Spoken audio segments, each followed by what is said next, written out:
दोस्तों, इस वीडियो में बात करेंगे ओजोन क्षरण एवं नियंत्रण हेतु अंतर्राष्ट्रीय प्रयास के बारे में यहाँ पर डिस्कस करेंगे।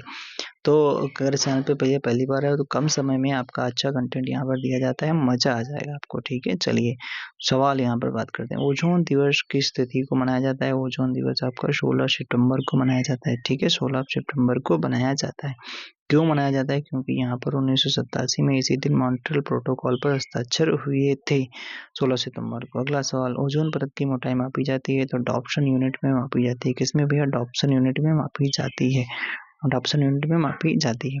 ओजोन परत की मोटाई डॉप्सन यूनिट में मापी जाती है और कहा जाता है ओजोन ऑक्सीजन का एक विशेष रूप है जिसका रासायनिक सूत्र O3 होता है। सड़ी मछली जैसी गंध आती है। यह प्राकृतिक रूप से पृथ्वी के ऊपरी वायुमंडल क्षमता मंडल में पाई जाती है, जहाँ से पृथ्वी के प्राणियों को हानिकारक पराबैंगनी किरणों से बचाकर सुरक्षात्मक कवच बनाती है। उल्लेखनीय 1994 में संयुक्त राष्ट्र महासभा ने 1987 में 16 सितंबर के दिन मॉन्ट्रियल प्रोटोकॉल पर हस्ताक्षर किए जाने के उपलक्ष्य में विश्व ओजोन दिवस मनाने की घोषणा की थी। डॉप्सन यूनिट क्या है? तो ओजोन सांद्रता को मापने का काम करता है। ठीक है भाई। अगला सवाल, कौन सा ऊपरी वायुमंडल में ओजोन की परत को नष्ट करने में योगदान देता है? तो क्लोरोफ्लोरोकार्बन। डी वाला उत्तर सही हो जाता है। अगला CFC जो कहते हो। ठीक है, अगला सवाल है आपका, पूछा जा रहा है कि यहाँ पर क्लोरीन का एक ओजोन के 1000 अणुओं को नष्ट करता है। अच्छा, लिखा है क्लोरीन का एक अणु ओजोन के 1000 अणुओं को नष्ट करता है और ये क्लोरीन के परमाणु ही ऑक्सीजन का निम्नीकरण करते हैं। क्लोरीन ओजोन को तब तक तोड़ता है जब तक कि वह वातावरणीय नमी से अपक्रिया करके हाइड्रोक्लोरिक एसिड नहीं बना लेता और वर्षा जल के साथ पृथ्वी के धरातल पर नहीं पहुंच जाता। ओह भैया, इतना खतरनाक। ध्रुवों के ऊपर ओजोन क्षेत्र का अधिकतम मान होता है। अधिकतम मान कब होगा? तो आपका अक्टूबर और नवंबर के मध्य में होगा। अक्टूबर और नवंबर के मध्य होता है।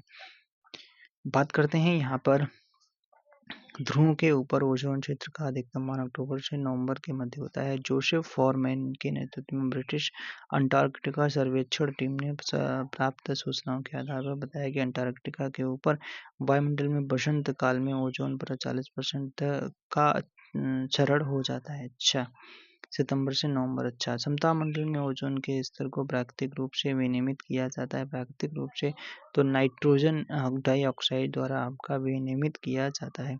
समताप मंडल में ओजोन के स्तर को प्राकृतिक रूप से नाइट्रोजन डाइऑक्साइड द्वारा विनियमित किया जाता है। जलवाष्प के विघटन से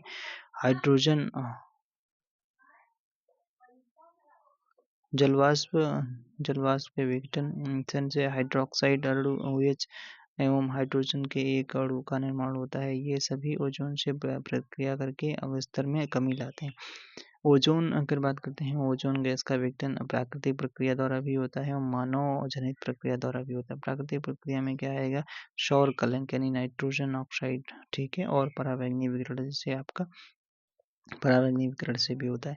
मानव जनित प्रक्रिया से कैसे? जैसे आपका CFC और मिथाइल क्लोरोफॉर्म। ठीक है, और कार्बन टेट्राक्लोराइड CCl4 भी होता है। अच्छा, अगला सवाल, 2000 किसने तिब्बत पठार के ऊपर 2005 में ओजोन हैलो का पता लगाया था? किसने लगाया था? कैंटमूर ने। GW कैंटमूर ने पता लगाया था। ओके, ओजोन परत मुख्यतः अवस्थित रहती है तो आपका स्ट्रेटोस्फीयर यानी समताप मंडल में स्थित होती है। ओजोन का अधिकांश भाग 90% भाग समताप मंडल की निचली परत में 15 से 35 किलोमीटर के बीच में पाया जाता है। इस क्षेत्र को हम सामान्यतः ओजोन परत कहते हैं। ओजोन गैस सूर्य की हानिकारक पराबैंगनी, ये सब कुछ आपको पता है। पृथ्वी का छाता भी कहते हैं, पृथ्वी का रक्षा कवच भी कहा जाता है ओजोन को। ओके, वायुमंडल में उपस्थित ओजोन का परत अवशोषित करती है तो आपका अल्ट्रावायलेट रेज को आपका अवशोषित करती है। ठीक है, ओजोन क्षेत्र का कारण क्या होता है? तो ओजोन क्षेत्र का क्लोरोफ्लोरोकार्बन होता है, क्लोरोफॉर्म भी होता है। अच्छा, इसका उपयोग वायुमंडल में 80 से 100 वर्षों तक बना रह सकता है। अच्छा, इसका उपयोग एयर कंडीशन स्प्रे, विलायकों, फोम के निर्माण तथा द्रवीकृत प्रसाधनों तथा उद्योगों के सूक्ष्म मार्जन कार्यों तथा अन्य में किया जाता है। किस निम्न टीमों में किसने सर्वप्रथम अंटार्कटिका के ऊपर ओजोन क्षेत्र पता लगाया था? तो ये ब्रिटिश टीम ने लगाया था। ब्रिटिश टीम ने सर्वप्रथम लगाया था। ठीक है, ब्रिटिश टीम ने भाई साहब सर्वप्रथम लगाया था। ब्रिटिश टीम ने 1985 में अंटार्कटिका के ऊपर देखा गया क्षेत्र डॉक्टर जोसेफ फोरमैन के नेतृत्व में सर्वप्रथम ब्रिटिश अंटार्कटिका सर्वेक्षण टीम जो आपका Joseph Foreman, Brian Gardiner, Jonathan Shanklin ने अंटार्कटिका के ऊपर आपका ओजोन क्षेत्र का प्रमाण प्रस्तुत किया। इस टीम ने बताया कि बसंत ऋतु में अंटार्कटिका में ओजोन परत में 40% तक क्षय हो जाता है। ओजोन परत की मोटाई डॉप्सन यूनिट में मापी जाती है। किसके औद्योगिक उत्पादन में ओजोन क्षरण करने वाली गैस उत्सर्जित नहीं होती है? तो आपका क्या लिखा है, किसके औद्योगिक उत्पादन में ओजोन क्षरण करने वाली गैस उत्सर्जित नहीं होती है? तो परफ्यूम में तो होती है। ठीक है, अच्छा, फिर बॉडी स्प्रे, इसमें भी फोम के गद्दे, इसमें भी, और इसमें आधुनिक रेफ्रिजरेटर में नहीं होती। ये तो यार गलत देख लेते हैं। ओजोन परत को एक रासायनिक पदार्थ क्लोरोफ्लोरोकार्बन हानि पहुंचाता है। यह फोम, परफ्यूम, बॉडी स्प्रे इत्यादि से उत्सर्जित होता है। अच्छा, फोम एक प्राकृतिक पदार्थ है। आधुनिक रेफ्रिजरेटर से ओजोन सॉरी ठीक है, यहाँ पर लिखा है आधुनिक। ओके ठीक है, आधुनिक रेफ्रिजरेटर से ओजोन क्षरण वाली गैस उत्सर्जित नहीं होती है। ठीक है, कौन सा एक ओजोन परत की क्षीणता के लिए उत्तरदायी नहीं है? ठीक है, तो आपका CFC क्लोरोफ्लोरोकार्बन होता है, मेथिल क्लोरोफॉर्म भी होता है, और हेलॉन भी होता है, नाइट्रस ऑक्साइड भी होता है। तो इसका मतलब इसमें देख लेते हैं वो भैया, ओजोन विघटनकारी पदार्थ कौन कौन से? जैसे CFC है, 11 CFC 12 ये भी है। ठीक है, ओके, क्लोरोफ्लोरोकार्बन ये भी हो जाता है, हाइड्रोक्लोरोफ्लोरोकार्बन ये भी है, हाइड्रो ब्रोमोफ्लोरोकार्बन ये भी है, और कार्बन टेट्राक्लोराइड भी है, मिथाइल क्लोरोफॉर्म भी है, मिथाइल ब्रोमाइड भी है, ब्रोमोक्लोरोमीथेन भी है, नाइट्रोजन ऑक्साइड है, ये सभी हैं। ठीक है, ओके, अगला सवाल है, ओजोन जैविक जीवन के लिए परम आवश्यक है। दूसरा कह रहा है ओजोन परत पृथ्वी को उच्च ऊर्जा विकिरण से संरक्षित करती है। तो ये आपका सही व्याख्या भी कर रहा है। ओके, सही व्याख्या भी कर रहा है। अगला सवाल देख लेते हैं। अगला सवाल, वायुमंडल में ओजोन परत जो होती है वो पराबैंगनी किरणों से पृथ्वी की रक्षा करती है। ठीक है, सही है।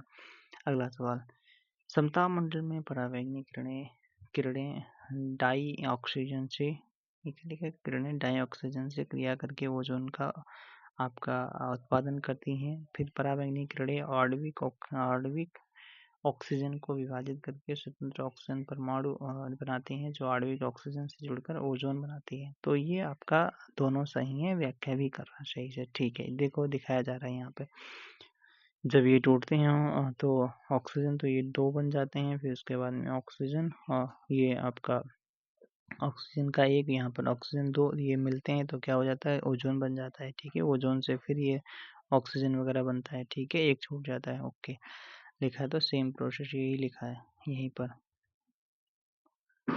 हाँ, यही तो लिखा था कि समताप मंडल में पराबैंगनी किरणें जो होती हैं डाई ऑक्सीजन से क्रिया करके ओजोन का उत्पादन करती हैं, और फिर पराबैंगनी किरणें आणविक ऑक्सीजन को विभाजित करके पराबैंगनी किरणें आणविक ऑक्सीजन को विभाजित करके, ठीक है, तो क्या बनाती हैं, विभाजित करके स्वतंत्र ऑक्सीजन परमाणु बनाती हैं, जो आणविक ऑक्सीजन से जुड़कर ओजोन बनाती है। ठीक है भाई साहब, धन्यवाद। आपको ओजोन से जो भी सवाल वगैरह सभी यहीं मिल जाएंगे। ऊपरी वायुमंडल की ओजोन परत का क्षरण निम्नलिखित में से किससे हो रहा है? तो क्लोरोफ्लोरोकार्बन से हो रहा है। ठीक है, क्लोरोफ्लोरोकार्बन से हो रहा है। कौन सा रसायन जो है आपका ऊपरी वायुमंडल में ओजोन क्षरण के लिए उत्तरदायी है? तो क्लोरोफ्लोरोकार्बन, डी वाला। कौन सी हरित गृह गैस नहीं है? ठीक है, तो आपका नाइट्रोजन ऑक्साइड है, मीथेन है, आपका फ्रेयान है, ब्यूटेन नहीं है। ठीक है, ब्यूटेन इसमें नहीं शामिल है, ब्यूटेन इसमें नहीं आती है, ब्यूटेन नहीं होता है। तो थैंक्स फॉर वॉचिंग। आपको बताना क्या है, सबसे पहली बार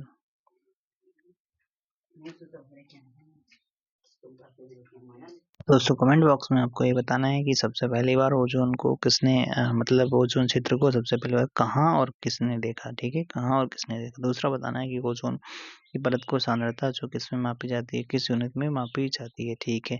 फिर उसके बाद में किस मौसम में जो ओज़ोन की लेयर जो है मोटाई बढ़ जाती है, ठीक है? ओके।